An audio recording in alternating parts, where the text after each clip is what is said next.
Jadi kemarin kan konsernya itu yang aku nonton NCT 127 itu 2 hari. Nah yang hari pertama itu tadinya biasa aja, semua orang juga udah seru-seruan gitu. Tapi tiba-tiba, aku juga nggak tahu kenapa, tiba-tiba pas ada satu lagu stop, itu membernya langsung panik, mukanya terus marah-marah. Terus langsung pada bilang, ini udah stop dorong-dorongannya, kayak gitu. Terus kayak kita, karena aku di section lain, aku kayak nggak lihat gitu, apa namanya, dorong-dorongannya itu nggak kelihatan sama sekali.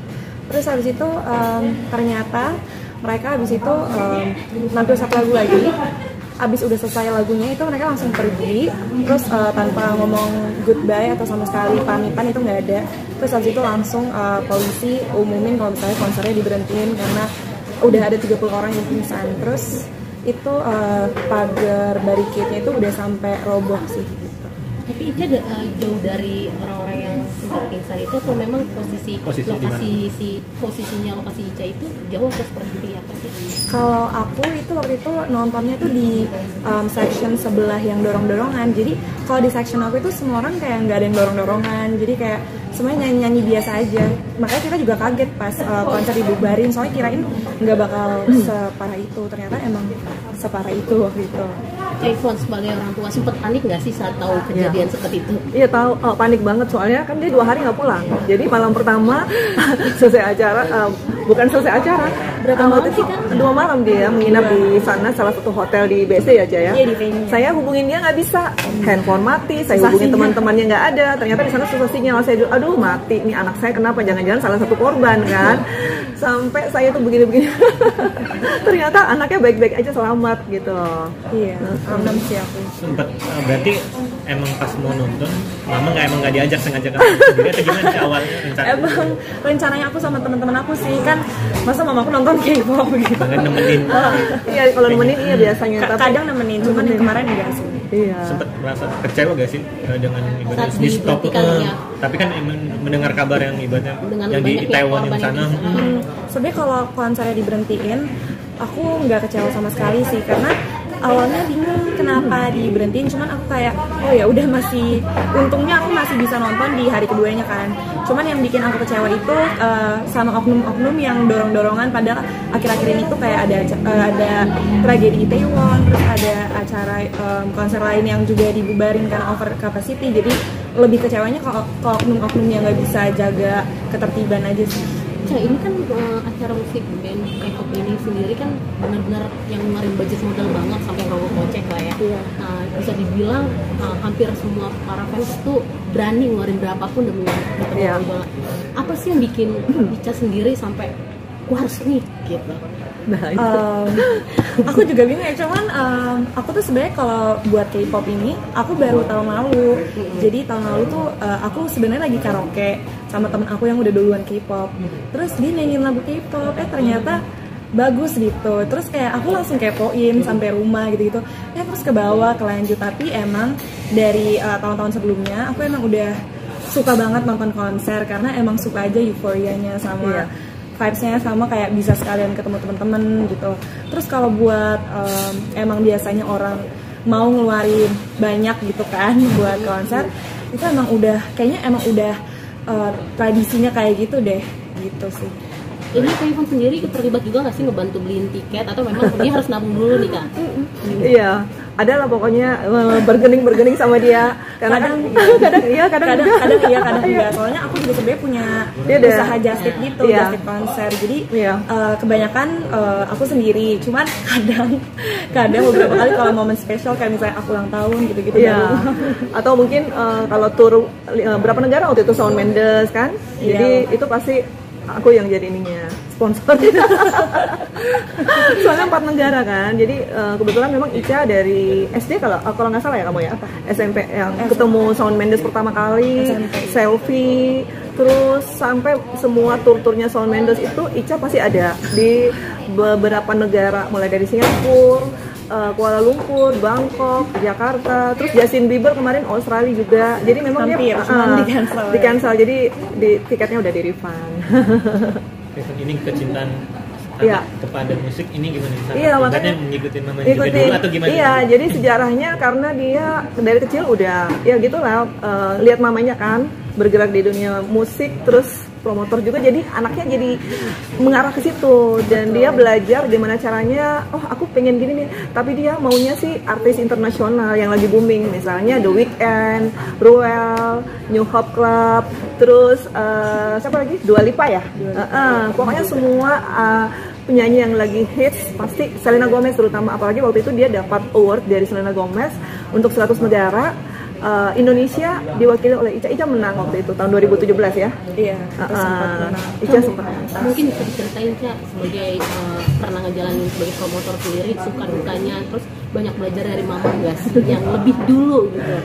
Kalau dulu sih karena aku masih kecil, aku lebih ke liatin mama aja sih, sama sekalian seru-seruan sama nempel-nempel aja. Cuman kalau suka dukanya lebih ke mamaku sih yang tahu. Jadi aku ceritain sedikit ya, pada saat aku bikin konser Bagindas 2 Kota, Ica tuh masih SD ya kalau nggak salah Ica. Masih kecil banget. Jadi yang jadi bendahara dia. Jadi dia udah belajar situ, terus kita bikin konsernya Idola Cilik, kita bikin apa, dia dari SD tuh lengket aku terus. Udah terbiasa menghadapi itu, jadi dia sasarannya sih kalau bisa aku inilah untuk internasional lah, gimana caranya aku mepet Shawn Mendes, gimana caranya aku mepet Selena Gomez, gimana caranya aku mepet Dua Lipa. Dan itu aku lihat itu tidak sembarang ya, orang Indonesia meskipun kita punya duit, tapi kalau kita nggak tahu bagaimana kita berinteraksi sama artis-artis internasional itu kan susah gitu loh. Jadi mungkin dari apa ya namanya, dari ke aku ya, transformasi ke Ica ya. Itu luck banget gitu, keberuntungan buat anak saya gitu. Tapi Ica sendiri sampai pada akhirnya bisa juara yang bareng sama Selena ya katanya? Iya, Selena Gomez. Dia pernah jadi MC, dia bikin acara dengan Embassy ya. Gimana ceritanya tuh, Cak? Jadi waktu itu ceritanya, jadi di Jakarta itu ada US Embassy Cultural Center di Pacific Place. Karena aku tuh punya fandom Selena Gomez di Indonesia, dia nge-kontak kita, terus kayak ngajakin bikin acara, terus ya udah akhirnya kita deal bikin acara, terus aku jadi MC-nya waktu itu di namanya America Pacific Place. Nah terus acaranya juga sukses sih, ada waktu itu yang datang lumayan banyak, terus ada Prambors juga gitu.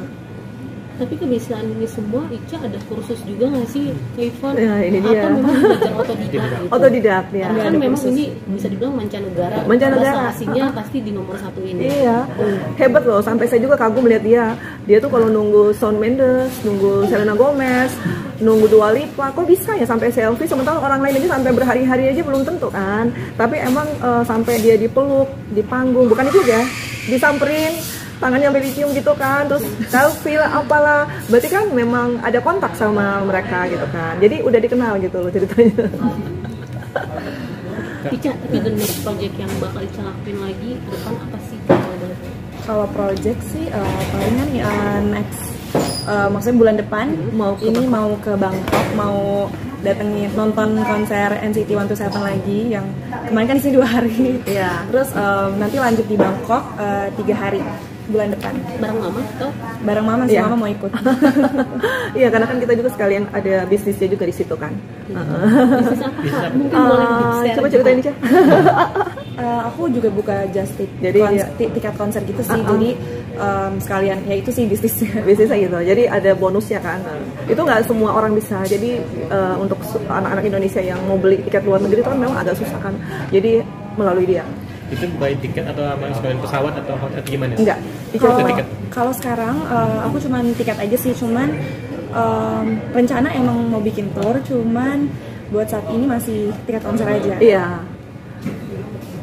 Kak, tapi ngeluarin budget buat nonton musik K-pop sendiri itu biasanya punya rincian atau anggaran tersendiri nggak sih? Iya. Gitu. Kalau aku sih nggak pernah hitung sih ya, soalnya kalau aku itu yang ada aku stres kayak, jadi kayak mahal banget. Oke, segini, oke keluarin gitu. Kalau misalnya emang udah out of budget banget, baru kayak oke, mikir-mikir dulu. Cuman biasanya aku nggak pernah hitung sih ya, karena nggak mau stres aja gitu. Iya, tapi mama dukung aja, Ca? Mama dukung aja sih biasanya, malah kayak semangat juga gitu ngelihat anaknya nonton konser, untungnya. Tapi Kak Ivon sendiri memang suka juga hingga akhirnya ngedukung anak gitu. Iya, kalau bagi saya sih Ica dengan kayak gini kan dia punya pengalaman kan, supaya nanti kedepannya dia bisa buat sendiri gitu loh konser internasional. Itu harapan saya, karena sesuai cita-cita dia juga gitu loh. Jadi dengan pengalaman dia sekarang, dia jadi tahu, oh kayak gini nih kalau aku jadi penonton. Oh nanti kalau misalnya aku buat gimana sih preparationnya, mulai dari post produksinya segala, dia sudah bisa kebayang dari sekarang. Kayak kemarin kan, dengan kejadian kemarin kan harus ada queue number gitu kan, di Indonesia mungkin belum ada. Sementara kita kalau nonton di luar negeri kan beda sistem. Jadi seperti itu ya, Caya. Oke, tadi kan sempat bilang Ica bantuin buat ngejualin tiket sendiri. Itu cara ngedapetinnya gimana? Apa jualan online kah? Terus atau memang Ica punya blog tersendiri gitu untuk buat ngedapetin tiket itu? Terus sistem jualnya itu paketan atau seperti apa? Enggak sih, buat saat ini aku masih aku sama timku sendiri masih jual secara, ya kita punya all shop gitu, punya akun Instagram gitu. Terus paling dari situ sih, sama kalau buat dapetin tiketnya ya sama aja kayak semua orang sebenarnya nge-war, cuman aku ada timnya gitu loh. Dia ada timnya. Jadi emang biasanya udah well prepared lah buat war tiket konser. Cak kan atau Kaiman ini, Cak kan ibaratnya di balik layar ya. Di balik layar. Ada mungkin nggak sih mau nyoba kayak dunianya Mama di depan layar kan? Coba-coba acting. Dia sih dulu udah ya, cuman sekarang ini katanya mau kuliah dulu. Ada tawaran iklan juga, ini dalam waktu dekat udah ada. Jadi seperti itulah, mudah-mudahan ya Caya kamu bisa balik lagi, comeback di dunia entertain. Karena dulu kan sempat booming juga kan dengan hits-hitsnya dia di girl band Bening-Bening. Terus waktu zaman The Charola dia bergabung sama Yoriko Ejelin. Itu sampai kita ke Banda Aceh, ke Banjarmasin, Makassar, Kendari. Kota-kotanya banyak loh. Jadi benar-benar tuh 3 tahun tuh sampai mereka nyanyi sebagai band pembuka untuk Smash, untuk Kobe Junior. Jadi mungkin sekarang ini dia udah apa ya, mau lagi, mudah-mudahan ya. Soalnya aku juga kan nggak bisa maksa, mudah-mudahan kamu nggak ini ya. nggak ini gitu loh. Karena apa sih namanya, karena kadang-kadang kan anak-anak tuh mut-mutan kan, kadang mau kadang enggak gitu kan. Mudah-mudahan dia bisa. Jangan lupa subscribe dan nyalakan loncengnya.